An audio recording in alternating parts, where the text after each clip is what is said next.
As a data analyst in Excel, using the button to delete rows offers significant advantages. First, it ensures efficient data management by allowing for quick removal of unnecessary or incorrect entries, helping maintain data accuracy. The button simplifies the deletion process, eliminating the risk of accidentally deleting the wrong row when using manual methods.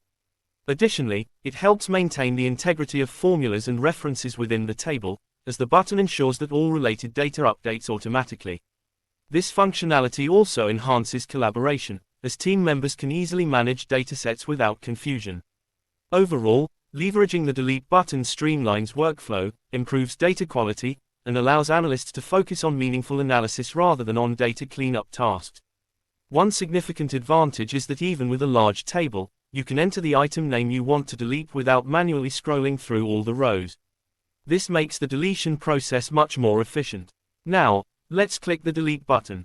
A dialog box will prompt you to enter the item name from column D that you want to remove. For us, let's enter G5, which is in cell D322, and click OK when you're done, then click Yes to confirm the deletion. Next, let's scroll to the bottom of the table to check if G5 is still there.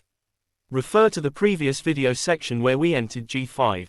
Now, let's try to delete row 321, which contains item D308.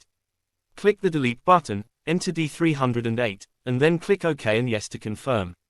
Now, let's navigate to the bottom of the table. As you can see, the row with item D308 has been deleted. This process is similar when deleting a row in the middle of the table. Let's delete row 20, which contains item DG in column D. Click the delete button, enter DG in the dialog box, then click OK and Yes to confirm. Now, navigate to row 20, and you'll see it has been deleted, with row 21, which contained item D8, shifting up to row 20. This macro will not disturb any table formulas, data validations, or formats. When entering item names, please ensure you enter the correct names found in column D to avoid errors. Also, note that the total records in the mini table should change as we delete items. If it's not updating, it could be because our worksheet's calculation settings are not set to automatic. To fix this, go to the Formulas tab, select Calculation Options, and change it from manual to automatic. Now, you'll see our total records updated from 308 to 305. Let's try deleting another row to see if the updated settings work. This time, let's manually delete multiple rows by highlighting them, right-clicking, and selecting Delete. In the mini table, you can now see that our total records have decreased from 305 to 296. Whenever you work with formulas, always ensure that the calculation options are set to automatic, not manual. In conclusion, we have covered how to use this feature to enhance your Excel experience.